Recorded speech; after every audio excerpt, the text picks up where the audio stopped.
Yeah, I'd like all of you to welcome Dr. Marty Frank here to our Science Cafe. Marty was supposed to come in March, right when the outbreak started. And so we decided to cancel for safety reasons. So Marty and I both hail from the great state of Illinois. He's from the northern end of the state. I'm from the central end of the central region of the state. And he did his doctorate degree at the University of Illinois. After that, he had a postdoctoral experience and then accepted his first job in the Washington, D.C. area, where he got involved with the American Physiological Society that's located in Bethesda. And after realizing he had an interest and a talent in activities associated with the society, he became the executive director and served in that position for over 30 years, only retiring in 2018. So he's here to share with us experiences that he's had playing politics in the world of science. Janet, thank you very much for the welcome, and thank you to all those people who are in the audience. Unfortunately, I can't see any of you. Janet was trying to get me to come out to Kearney. I'd gotten to know Janet through the APS. She said, Marty, you have to come out and see the sandhill crane migration.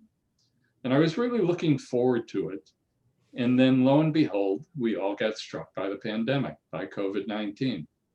I managed to give a career talk a day or two before I was scheduled to give my Science Cafe talk. But when it came time to do the Science Cafe talk, Janet was in the lecture hall. Evan said he was in the audience and nobody else was there because that Monday was apparently the day that the university was closing down. So hopefully this is an opportunity for me to get to share some knowledge that I've had over the years, provide you with some insights on how to play the politics of science, and to explore where and when and how you can hopefully get some funding for your own research. Janet was nice enough to give you a little bit of an overview of my career, but I thought I'd share it a little bit with you as well. I got my doctorate in physiology at the University of Illinois in Urbana-Champaign.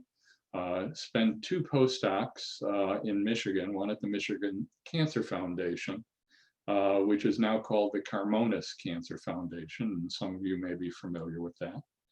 The other is at Michigan State University. Both those, I was a research associate postdoc.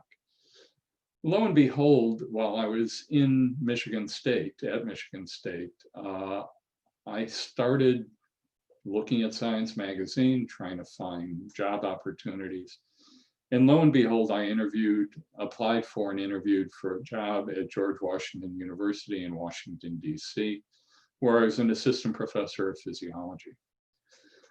One of the things I discovered being in Washington, D.C. is that I got bit by what I call Potomac fever. I got interested in science policy and the politics of science. And that led me, surprisingly, to the NIH, where I became what is known as an executive secretary of a physiology study section. They're now called scientific review officers, but there are still plentiful study sections at the NIH. And I'm sure each of you who applies for a research grant sends their application in and it gets reviewed in a study section. Or if you send it to the National Science Foundation, it's within one of their panels. While I was there in 1983, I applied for and was accepted into the SES, which is Senior Executive Service, Candidate Development Program in the Department of Health and Human Services. And at the time, I was on assignment in the Office of the Assistant Secretary of Health. My wife saw an advertisement again in Science. We used to get magazines. I'm sure I don't know what the age distribution of the people on the call are, but we used to look at the back end to find out how many, where the jobs were. But in 1985, I accepted the job as executive director of the American Physiological Society. I wanted to reflect back, if I may, on the physiology study section. This is a picture of my first study section meeting. Those of you who are physiologists, neuroscientists, will recognize some of the names of people. And I just wanted to point them out because it really goes to show the importance of leading scientists engaging in the peer review process to facilitate the opportunities for others to get their research funding. As it turns out, Bill Slater, who I have the arrow in front of right now, was my doctoral advisor at the University of Illinois. So it was really sort of fun to have him there, and I could pick on him just like he picked on me. But for those of you who are neuroscientists, Clay Armstrong, well known for his axon physiology, and Jose Del Castillo, who worked with Katz-Milady on the quanta release at the nerve ending. Marion Sigmund, well known for her work on smooth muscle. In the center here, you have Stan Schultz, who is known for the sodium glucose transporter in the intestine, and John Forte for hydrogen ion transport in the stomach, and Tommy Andrioli, who is a micropuncture transport person in the kidney. It was an amazing experience. And for those of you who are looking for experiences, going to work at a federal funding agency is really quite unique because you get to see the research that's being proposed to be done. And it's amazing to listen to the dialogue and discussion that occurs around the study section panel. Now, today it's all virtual. I think they've started doing that before COVID, but clearly it's still an exchange of ideas. One of my favorite science cartoonists is Sid Harris. And clearly what you find when you go to any meeting of scientists is lots of disagreement and argument. And as they say, it's as simple as this. Your life is biology. Your life is in the hands of biology. And the woman says, no, without chemistry, well, I won't drop any names, but did you ever hear of Pasteur? And the physicist said, it began with physics. It will end with physics. And I won't drop Galileo's and Rutherford's name.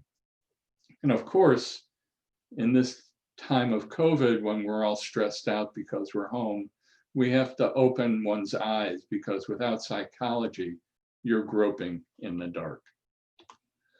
Now, what I wanted to do is start a story about how science was funded back in the old days, and then bring it up to the present where we talk about the federal funding for biomedical research and that we're all used to today. But if you reflect on Leonardo da Vinci, who prospered in the 15th and early 16th century, he didn't apply for grants as we do today. He had to rely on being an apprentice or have a benefactor of sorts to help him and provide the resources he needed to do the artwork, the sculpture, and the science that we know him for. He had multiple benefactors, Verrocchio in 1466, the Duke of Milan and Caesar Borgia. All those individuals served as mentors, benefactors, providing him with lodging and resources to do what he needed to do. As a physiologist, I am most impressed with the work Da Vinci has done in the context of anatomical drawings of the human skeleton and of muscles.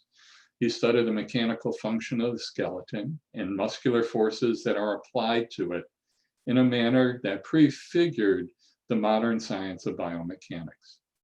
Da Vinci's dissections and documentation of muscle and nerves and vessels help to describe the physiology and the mechanics of movement.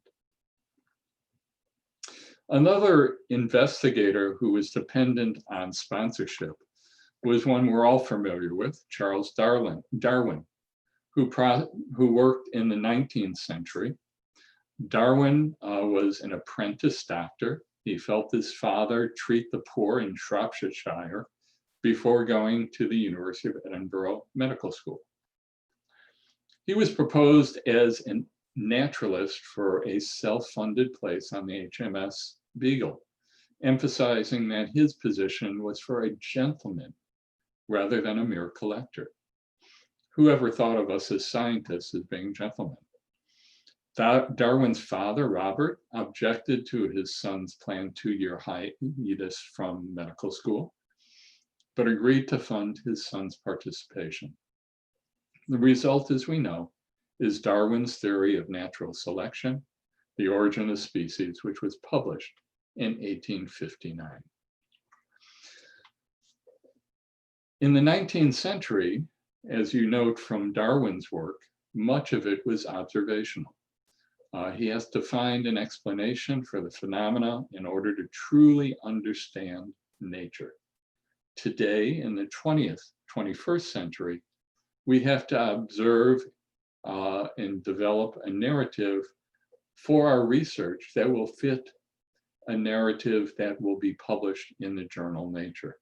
So the difference is quite stark. Today, to succeed, you have to get yourself published in Cell, Science, or Nature, or one of the premier journals associated with the scientific societies with which you are a member. We mentioned Pasteur a little while ago. He is well known for saying that chance favors the prepared mind.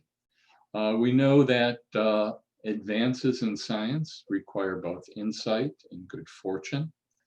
Biology is a field that involves good luck, as many discoveries initially depended on contamination of samples.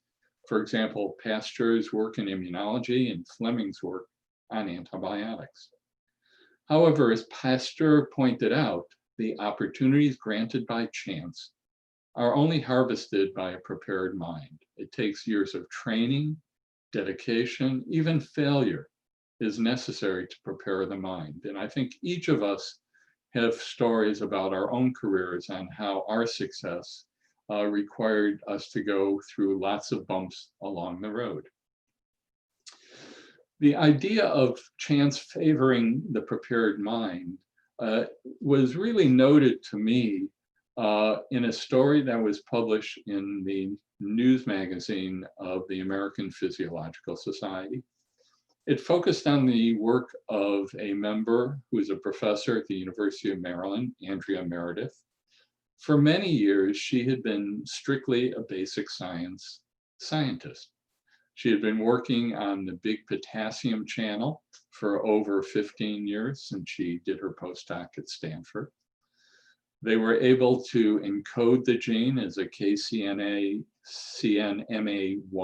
gene.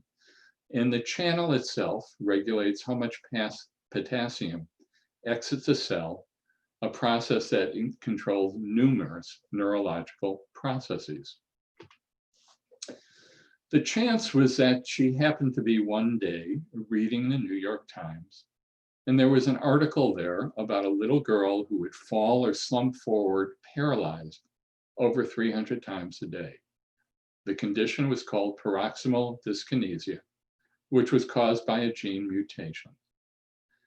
She was able to contact the reporting team, and Meredith was able to then connect with the girl's family, who sent her the girl's genetic report, which coincidentally, her research team already was familiar with because they were able to extract the gene sequence from an NIH public database. That's one of the nice things about NIH, is there are a multitude of databases available for you to extract data as long as people share it. Through social media, she identified 50 people in the world with the disorder, and she gave the disorder a name, the KCNMA1 linked channelopathy, and began an advocacy foundation to educate and connect families to develop a patient registry.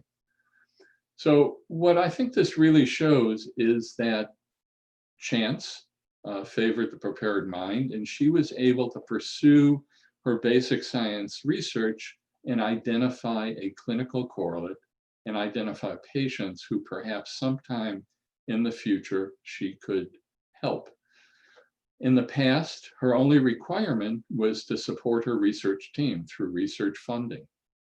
But she did discover, by identifying a clinical correlate, she discovered that she felt a lot of pressure and a sense of urgency, because the parents were of the mind that Meredith's lab will wave a magic wand and make a precision medicine that will provide for an answer and a cure for the child.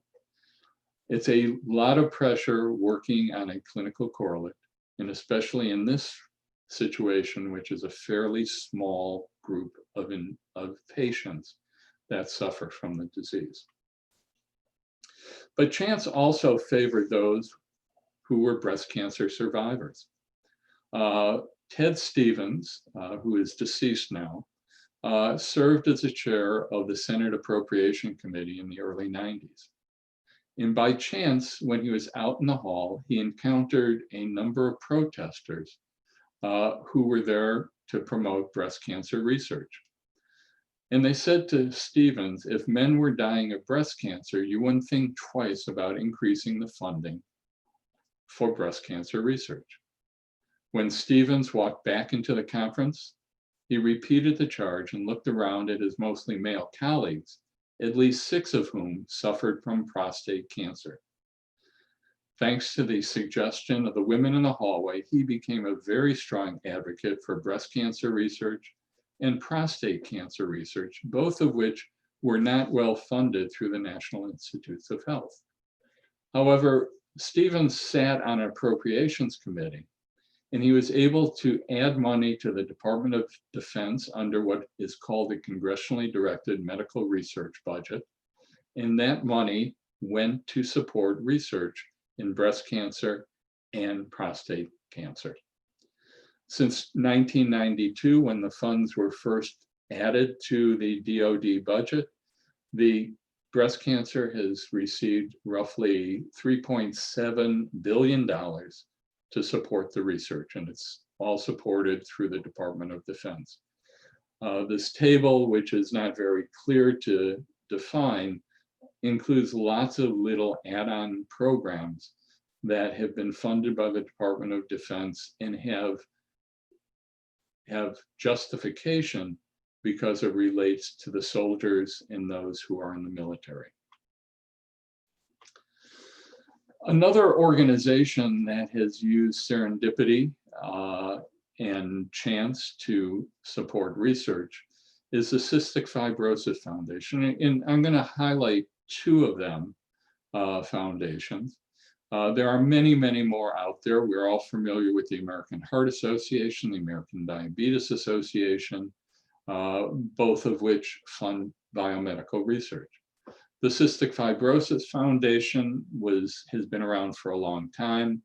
Bob Beal used to work as a program officer in the NIDDK, which oversaw Cystic Fibrosis Foundation, cystic fibrosis research, and he was able to become the president and CEO of the Cystic Fibrosis Foundation. In 1989, a team of scientists supported by the foundation discovered the CF gene and opened an understanding to the disease at its most basic level.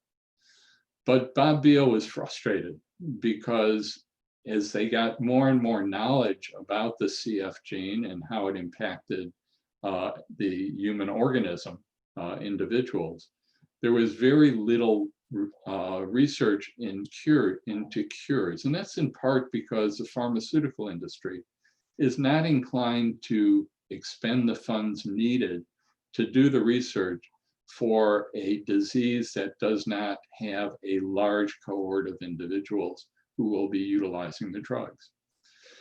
CF Foundation decided to pioneer what's known as venture philanthropy.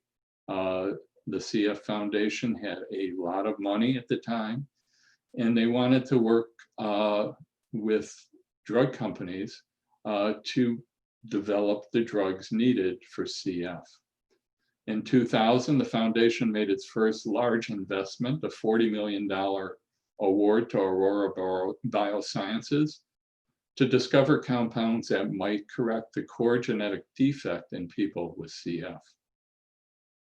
Today, the foundation is funding research programs with leading pharmaceutical companies, and they're moving forward with the development of drugs to treat cystic fibrosis. For those of you interested in the funding of foundations, you can go to a site called, and my mind just went blank, it'll come to me later. But there is a website where you can go and look up a foundation and determine the resources that they have. And this is CF Foundation from 2014 to 2018. You can say 15 through 18, over $100 million, $3 billion in gifts and grants in 2014. And they make grants to domestic organizations and foreign organizations of about $140, $150 million per year, which is quite significant. Another foundation that I wanted to draw attention to, because probably many of you participated in the Ice Bucket Challenge for ALS. You may see a familiar figure there right now, getting soaked with water. But the Ice Bucket Challenge really was significant. It generated an amazing amount of money, $115 million in 2014. Of that, 77 million went to research, 23 million went to patient and community service, and about 10 million went to public and professional education. If you look online, you can get information. You can see the great success they had in 2014, $137 million total take. 2015 through 2018, roughly about $25 million each year. And annually, they make approximately $20 million in grants to both research laboratories and to voluntary health groups promoting and helping educate and identify those with ALS. So that shows you that there are opportunities to be funded through non-federal sources, through research foundations, etc. But let's talk a little bit about feeding from the federal trough. Now, clearly, I'm assuming out and around Kearney, there are sheep that graze. These clearly are not the cranes that I originally came out to see. But we'll start by talking about the NIH. NIH was founded in 1887 in a research laboratory at the Marine Hospital Service at Staten Island, New York. The hygienic laboratory, as it became known, moved to Washington, D.C. in 1891. And in 1930, the Ransdell Act changed the name of the hygienic lab to the National Institute of Health. As you know now, there's probably about 25 institutes of health doing both intramural research and funding extramural research as well. And today, the NIH has a budget of over $40 billion and funds the research efforts of numerous scientists all over the world, but predominantly within the United States. Now, one of the things that's important to remember, besides writing proposals to get research funding, each of us has to be our own best advocate for biomedical research, for research funding. At the end of the talk, I will give you an advocacy toolkit, but in December of 1994, and I really do love this little piece that appeared in Science magazine, Earth Calling FASB. It demonstrates the power of advocacy. The American Physiological Society, of which I served as executive director for 33 years, is a senior member of FASB. And that fall of 1994, we had a panel meeting, including Congressman John Porter, who was the chair of the Appropriations Committee for the National Institutes of Health. At the time, NIH funding was perceived to provide 6,000 new and competing renewal applications should be funded each year.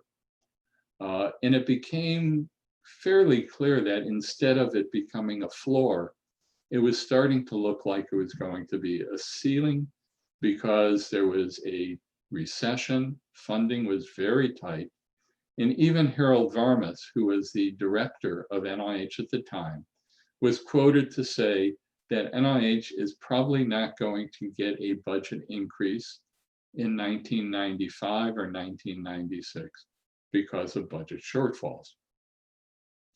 As I indicated, FASB held a meeting on its campus with Congressman Porter, and he recommended that we put in for a budget increase. And basically, we became the voice of John Porter, and we put in for funding increases at the NIH of 10%. And Science Magazine came out and said, Earth calling FASB, you know, where are you guys coming from? It's never going to happen. Look, Harold Varmus said, we're not going to see any increases in 1995 and 1996. Lo and behold, NIH didn't get 10%, but the first year they received an increase of 5.7%. And with that, the FASB and the member societies began working with John Porter to end up producing what became known as the NIH doubling between 1997 and 2003. The NIH budget went from about $13 billion, my apologies, to approximately $27 billion. The problem was that the doubling didn't continue, and as you can see, between 2003 and 2015, the buying power of the increases that were received by the NIH were not sufficient to really support the research we looked at. In 2020 or 2019, the NIH budget was 39.3. The president's recommendation was 34.4, but FASB was recommending an increase to $41.6 billion, a 5.8% increase. This table will show what the appropriation status is for the various research agencies that that FASB usually monitors and encourages for increased funding. As I said, 2020, FASB recommended 41.7 billion, and lo and behold, we did get 41.7 billion. NSF, 8.3, Department of Energy, 7, VA, 800 million, and Agriculture, 425.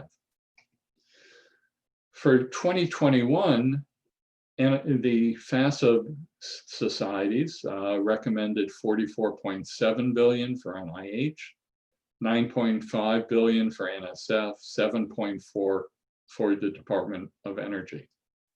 But the president's budget, which has been consistent throughout the tenure of Donald Trump as president, has always sought to cut the budget of the federal research agencies.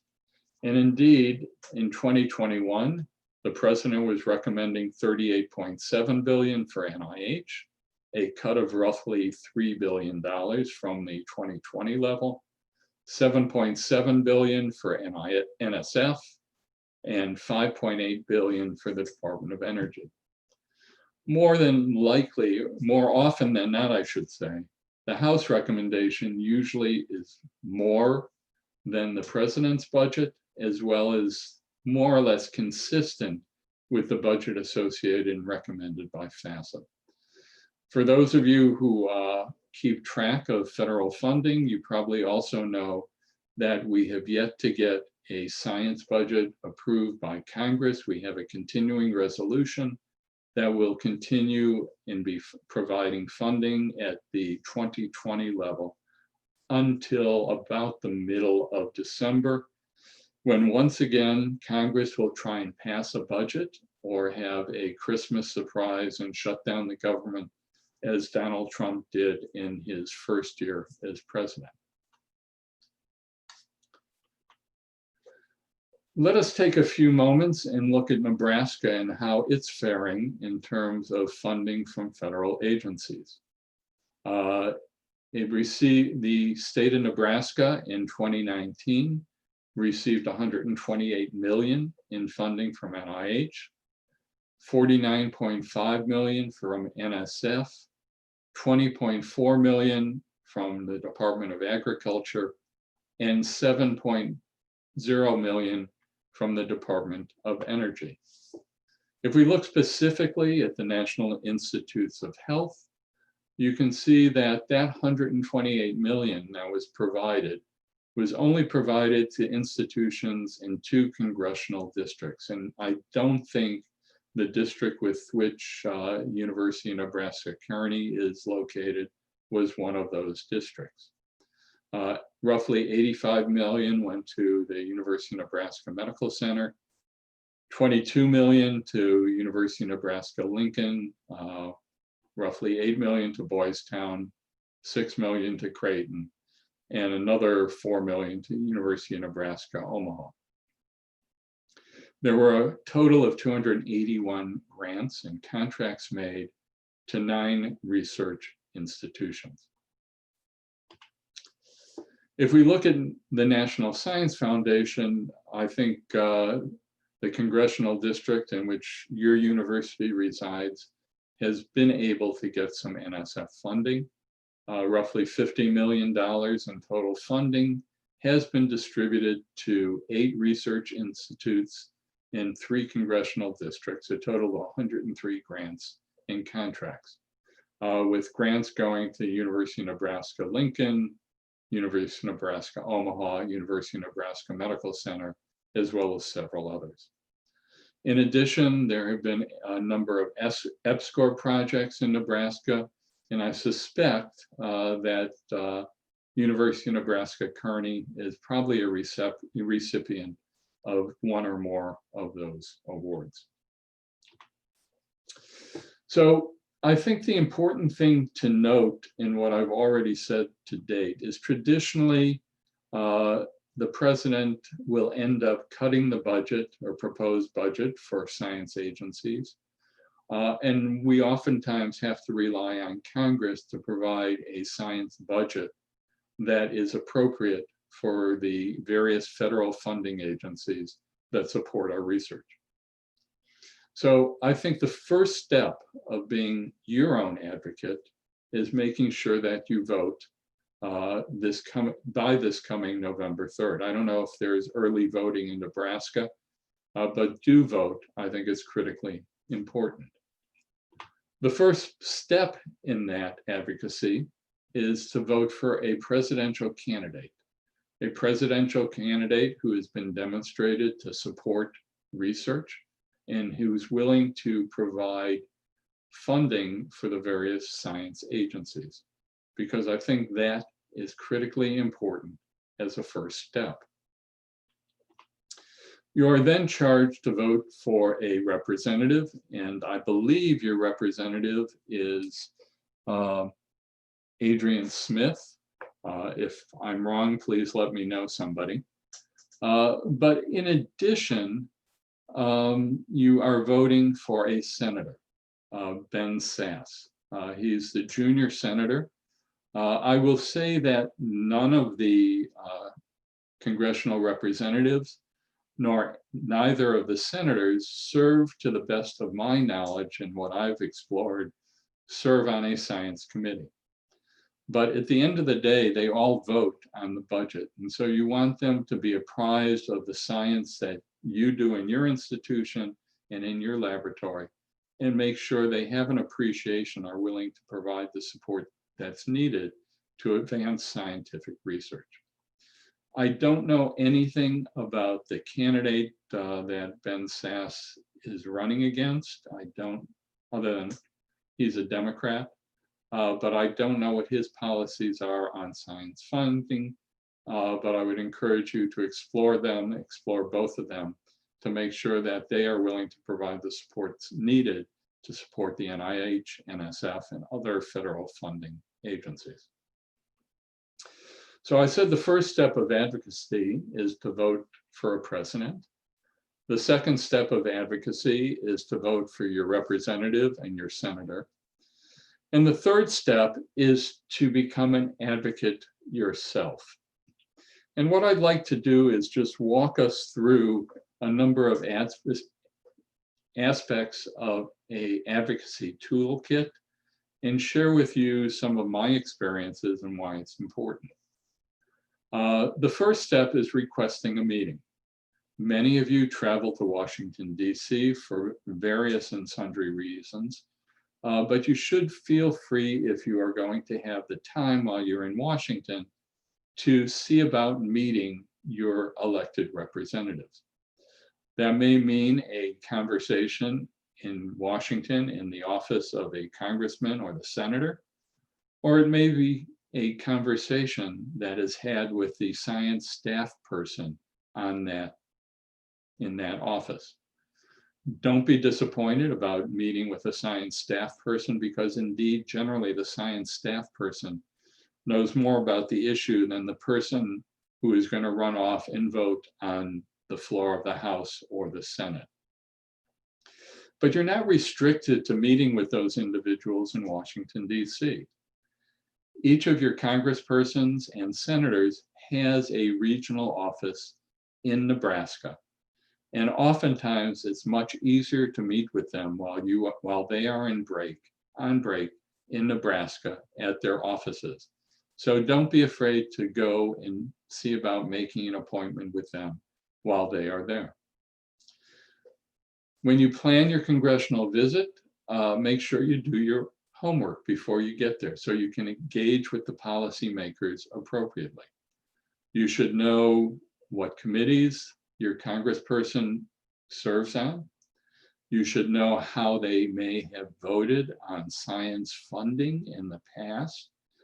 And you want to be able to explain to them why science is important for the advancement of society and of the United States. Once you've learned a bit about the congressman or congressperson that you're visiting, when you get there, you should be prepared to share a personal story about yourself, about your research, about how it is funded, about the number of people who are supported by your research, and what impact it may have on public health or the economic vitality of Nebraska and the United States. Oftentimes, when you're going, it's appropriate, and I would encourage you to talk to your public information office and your advocacy office at the university, because they can help provide you with information that may be beneficial to the visit when you go and see your elected representative. Now, there are two aspects of writing to Congress. Number one, if you are fortunate to be able to visit with the elected representative and or their staff, make sure you check in after the meeting to say thank you, to reiterate what you have told them at the meeting, and to offer yourself as a resource should they have future questions. But writing Congress should not only be restricted to when you have talked to somebody personally. If an issue is of importance to you, you should feel free to write to Congress and raise whatever concerns you have about an issue before Congress. It is the best way to develop a relationship. Don't overdo it, because you don't want to be the pest where, lo and behold, your elected representative sees daily letters from Marty Frank, and they say, hey, let's just throw these letters away. They're totally worthless. You want to measure the letters that you send and make sure they're important and worthwhile.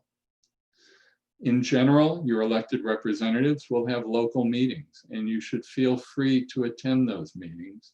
They are having those town hall meetings to hear from the constituents, the issues that are of concern to them. Oftentimes, you have to get there a bit early or send a staff person a message in advance of the town hall to let them know that you would like to speak at the town hall meeting. You can also become an advocate by sharing your views in your local newspaper. You should feel free to, as I said, write to your elected officials, but also write letters to the editor, because oftentimes the elected officials are scanning the newspapers and the opinion columns to find out what their constituents are saying and doing and how they're thinking. So that's also an avenue that you can use to be an advocate. Today, social media is increasingly important to communicate ideas to elected officials. Every single congressperson has a social media site where they provide information to their constituents and anybody else who's willing to listen to them. But it's also a way for you to respond with a hashtag to the elected representative to tell them that you have an issue.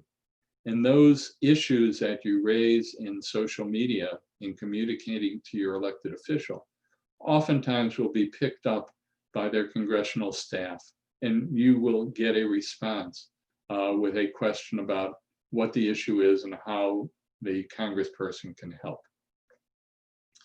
If you're a member of a scientific society, if you're a member of one of the roughly 30 societies or are members of FASB, or you are familiar with Research America or Science Magazine, as well as the Neuroscience Society, all of them have legislative action centers. And what you can do is if you sign up for them, I know I do it all the time, the FASB Legislative Action Center will send me a message to say, it's time to write to Congress to let them know that the budget needs to be increased for biomedical research. They will connect you directly based on your home address and connect you directly with your elected representatives and even give you a shell letter, which you can modify or you can create your own to send to the elected representative. The last aspect of advocacy is to invite your elected official and representative to visit your institution, to visit your laboratory, so that you can show them the research that you do and have a one-on-one conversation with them. In most cases, this is something that you should also clear through the university administration, because, for example, if Senator Sass is coming to visit your laboratory, they would like to know that so that the Public Information Office knows that Senator Sass will be there, and they can feature it in both local and institutional information. If you work at it, you can become a successful advocate and be able to share your views for the future with your elected officials. Over the years in which I served as the executive director of the American Physiological Society, I had numerous opportunities to go up on Capitol Hill to testify, to meet with Vice President George H.W. Bush. The picture below was at the time of our centennial in 1987, where we were invited to meet with the Vice President in his office in Congress, and it was really a very, very unique experience. I've testified before Congress. I held a press briefing at the National Press Club. And indeed, I even got to meet Arnold Schwarzenegger. And it's an interesting story because Schwarzenegger and I were both testifying before Congressman Porter's committee I was testifying to request NIH funding. Schwarzenegger was testifying to get funding for Inner City Olympics, a program that he was advocating. And when he came in, he was supposed to testify about 3 individuals before me. He did not show up. I was actually the last person to testify in a morning session. He showed up right before I was scheduled to testify, accompanied by a lobbyist who I knew. And I said to Terry, I said, you know, if Arnold's going to testify, the least you can do is provide me with an autographed picture of Arnold Schwarzenegger. And that's the picture I have here. After he testified, after I testified, I went out in the hall and I saw Schwarzenegger talking to Congressman Porter. And as Arnold Schwarzenegger walked away, I spied the fact that Congressman Porter had a picture of Arnold Schwarzenegger in his hand. And I went up to Congressman Porter and I said, Congressman, I wanted to thank you again for allowing me to testify about NIH research funding. But I didn't realize that if one testifies, they had to bring an autographed picture of themselves to the hearing. Porter looked at me, he looked at the picture, he looked at me again, he looked back at the picture, he said, when your biceps get as large as Schwarzenegger's, you can bring me a picture. Obviously, I've never accomplished that feat, and I've had to go on without giving autographed pictures to elected representatives. So that's my story. Let me say thank you to everyone who has listened in on my talk. I understand from Evan that the talk is recorded and will appear on YouTube, and I hope you will frequent it as you need to. But if anybody has any questions, I would be more than pleased to answer them if you so desire.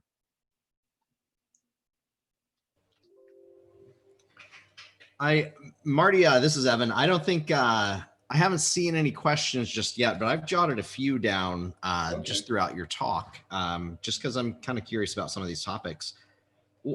So the Department of Defense is paying a lot of money for cancer research. Like, can you maybe explain a little bit more, like how and why that is happening? Well, I think as I indicated, it's really happening because of advocacy, because women suffering from breast cancer, recognizing that the National Institutes of Health was not at the time in the early 90s providing adequate resources for breast cancer research, happened to accost Senator Stevens in the hallway. And after a conversation in which they informed him of the paucity of funding for breast cancer research, were able to convince him that inasmuch as women were being admitted as recruits into the military, that there was a need to provide research for breast cancer to alleviate the symptoms and the disease that might impact female recruits. And it's also noted back then in 1990s, not that there are lots of females up on Capitol Hill in elected positions at present, but the vast majority of his appropriations committee at the time for the Department of Defense were males, and many of them suffered from prostate cancer. And as there was not a lot of research at that point in time on prostate cancer within the National Institutes of Health, the National Cancer Institute. The result is the breast cancer research has gotten nearly $4 billion over about a 20-year period. I don't know what the amount for prostate cancer, but clearly it is a topic of considerable concern for many of the male recruits, especially as they become flag officers and generals going forward.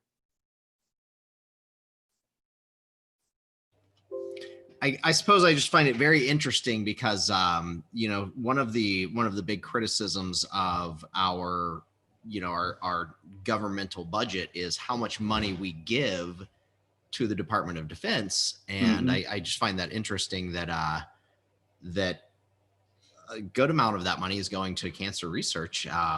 You know, do you think it's a worthwhile advocacy platform to maybe point out to people who would criticize that, to say, hey, not all of that is going to buy missiles and tanks? I think it's well worthwhile. It is clearly small relative to the overall budget for the Department of Defense.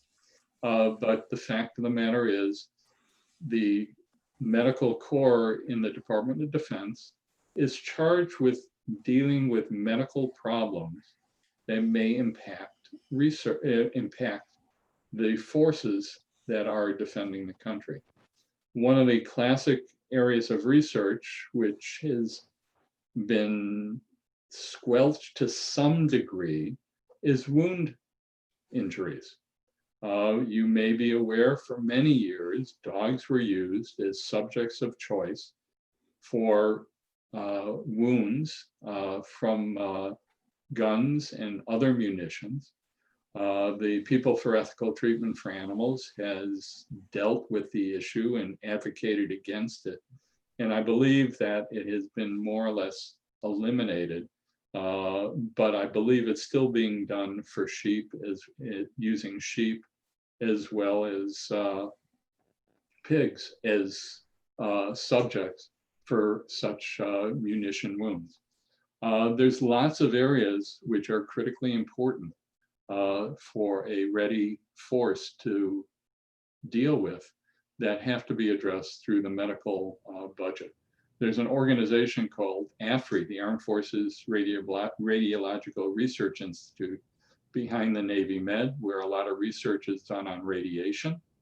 There is the medical facility down in San Antonio, where there is a lot of research that goes on in terms of extreme environments and the ability to adapt to an extreme environment should military have to go into, for example, the heat of the Middle East or the cold temperatures of the Arctic. So there is a lot of research that does go on. I don't have a number for you that you can use in your advocacy, but it is part of the DoD budget.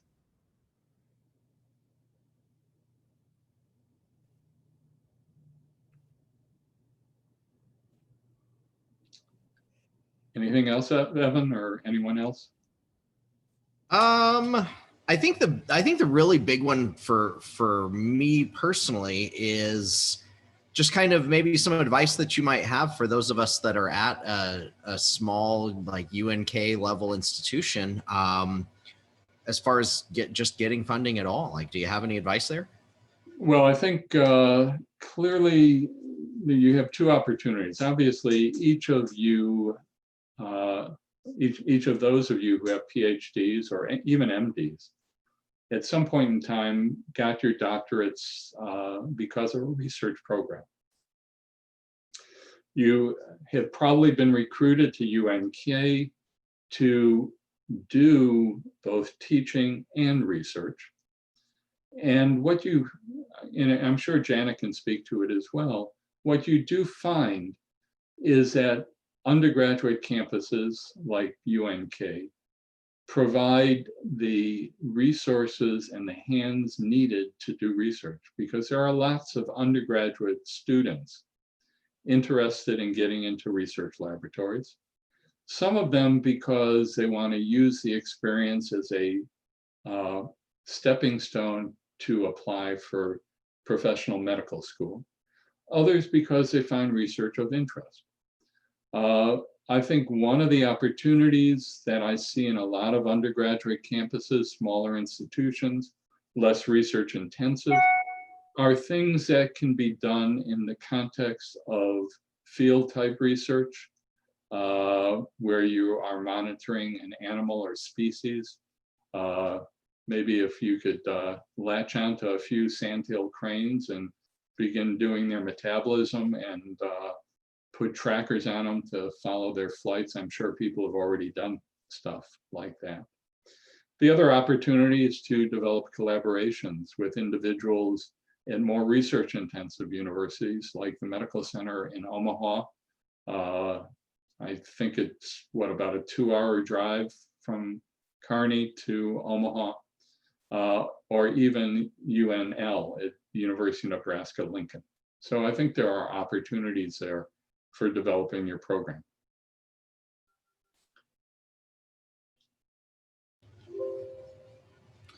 I think for the most part that covers the questions I have, just related to the topic. I think it's an interesting idea to ask our representatives to come visit. I asked in the chat if anyone had done that, and Janet says no. I've never heard of anything like that. It'd be very intriguing because the representatives for our state, you talked about Ben Sass and Adrian Fisher, and you had a picture of, Deb Fisher and Adrian Smith. Yeah, Adrian Smith. There you go. I don't think any of them have a very strong interest in research whatsoever. So it'd be very interesting to invite them out, to actually have any one of them come out. Evan? Yeah, Kim. This is Kim Carlson. First of all, Dr. Frank, that was a wonderful talk. I'm listening to it on my treadmill, so an homage to your background there. Well, what you have to do is monitor yourself, and you can see if your heart rate went up when I was talking. It did, a little bit. I've done some advocacy also, and we did invite, well, actually, I invited Adrian Smith to come, and he at one time was the person who was proposing that the general lay public should be able to score all the grants and have a vote in what grants are being funded. So after that happened, I invited him to come, and it was evident that he has no idea about science, because we have a federally mandated program. The Inbury program is part of the IDEA network. And when he saw the poster for it, he asked me what that was. And my response was, that is a program you funded. So we have a little bit of an issue with the politicians in our area. But I did have a question for you. I was wondering, do you have any examples of where scientists have been unethical in their use of their federal grant funding, and what the repercussions of that was? I think there, unfortunately, just like there are used car salesmen that roll back the odometer, there are scientists who unfortunately may not be always ethical in the research that they do. There are a number of examples, and unfortunately they don't come to mind at this point in time, but clearly there is a group of folks, Ivan Aransky, who has been monitoring research ethics through publications, where people plagiarize, where people misrepresent their figures. Indeed, when I was at the APS, I had a PhD physiologist, Christina Bennett, who basically ran our ethics program, and our art department that did all the figures for the articles that were published invariably went through every Western and every micrograph to make sure that they were actually what they were, as opposed to doctored images that were designed to benefit the story that the author was trying to tell. So, you know, it is unfortunate. There are people who still play the games, and some of them, no doubt, succeed with multiple research grants. I think one of the things that is frustrating to me, the picture that I showed of me at the National Press Club, that occurred when myself and several other people launched what was called the Washington, D.C. Principles Coalition for Free Access to Science. That was in 2004 and 1999, or actually 1996, the APS began publishing its journals online. In 1999, Harold Varmus, Michael Eisen, and Pat Brown created the Public Library of Science, a petition that was asking scientists not to publish in journals that didn't allow research to be made immediately available online. As a scholarly publisher, most scholarly publishers were not designed to become open access publishers universally.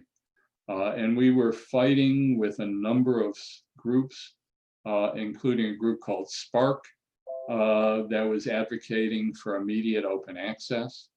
And we created a coalition of 75 not-for-profit publishers to advocate for the scholarly publishing community, to allow them to make their content available freely on their own business and publications models.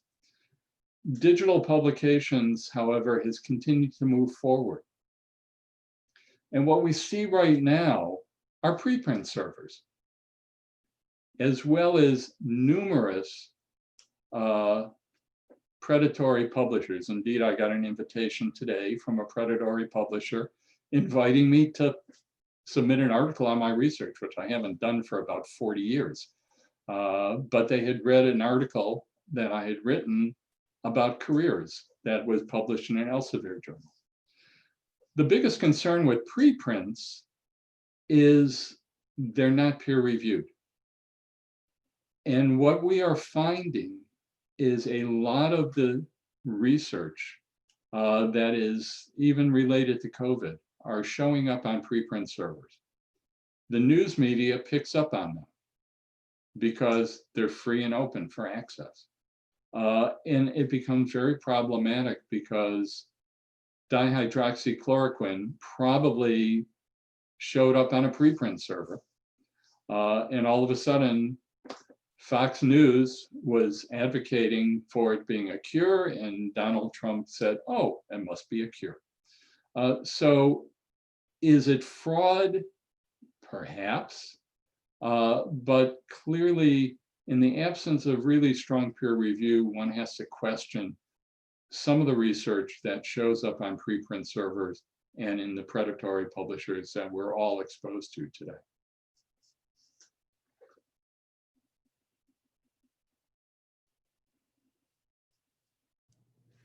So, Marty, do you have any advice for those of us, you looked at the pictures of Nebraska and you saw our representative district. You know, Yes. there's this little patch of Omaha, there's a little district that's like the rest of Omaha and Lincoln. We're in the rest of the state. I know. Yeah. But it's a very Republican state. We're one of the, Really? I didn't know Yeah. that. oh yeah. You know, well, we're one of the ones that can split our electoral votes. So that little patch that was Omaha, you know, might be able to split its votes away from the rest of the state. But how do we fight for science in a state that can be anti-science with the Republican agenda and Trump's agenda being anti-science? What can we at the university that we often feel so isolated, trying to fight for good science and good policy and good strategies in such isolation? Do you have any advice for us? Well, clearly the Science Cafe works to provide information to other scientists, okay? So it's a choir talking to the choir. What the university probably should do is, and I don't know if it can be launched or not, but an advocacy or an education program. In the old days, obviously, the NIH, for one, would have a monthly session about medicine, open to the public. But you can do the same thing at UNK. You can have a science in the neighborhood, science at the university, where you open it up to the public to attend and tell them what's going on and why it's important. Will that change their minds? I don't know, because clearly some of the science views of staunch Republican conservatives is contrary to what I believe, and probably a lot of you on this call as well. But you have to start somewhere. The other aspect is to, and I don't know if you guys still have a newspaper, but writing pieces for the newspaper, and you have a public information office at UNK, and there's science that goes on there, and there are people who get funded for their research. That information should be put out broadly to all media within the area, whether it's the newspaper or the local TV station or radio station, and let people know what's going on. But you got to start somewhere. Clearly, ag research is probably of more interest to your elected officials than anything else. And if there's ag research going on at UNK, make sure that's part of it. We have had a voice in the local paper. Sigma Xi has had a column every now and again where we've advocated against stem cells being used by chiropractors as though they could actually treat, joint pain and that sort of thing. And we've had letters to the editor in response to other letters that are so off base about COVID causes and, mask wearing and such. So we do try to have a concerted effort when something shows up in the paper that we just can't ignore, oh, we have to respond, to this one. But it's very hard. And as Kim said, she tried to invite Adrian Smith, but that wasn't successful. Maybe we'd have better luck with Ben Sass. At least he tried to distance himself a little bit from President Trump recently. Yeah. Maybe that would be more successful. I am assuming he is still likely to be reelected. I would assume. Our county would go, I would guess our county would go 80% for Trump like it did last time.